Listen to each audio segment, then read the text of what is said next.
Бүгін Шығыс Қазақстан облысында Қайрат жастар фестивалі басталды. Бұл ондаған жылдар бойы келе жатқан біздің фестиваліміз. Бұл жерде үлкен заводтардың, кәсіпорындардың жұмыс жастары қатысады. Биыл біз жеке бір басқа өзгеше форматта өткізейік деп ойладық. Жыл сайын бізде бір күн ішінде өтетін, бірақ биылғы жылы біз бір айға созып отырмыз.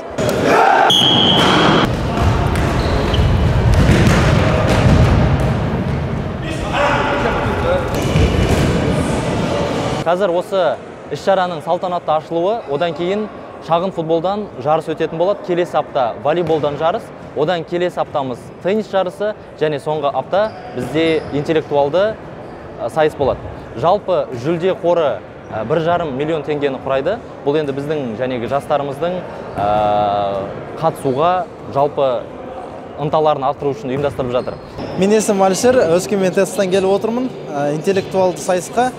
Бұл жерде осы жарыстың ұйымдастырылуы біздің жан-жақты ашылуымызға өте үлкен септігін тигізіп жатыр.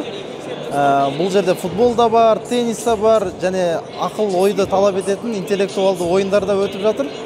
Ол жастардың жан-жақты ашылуына үлкен септігін тигізеді.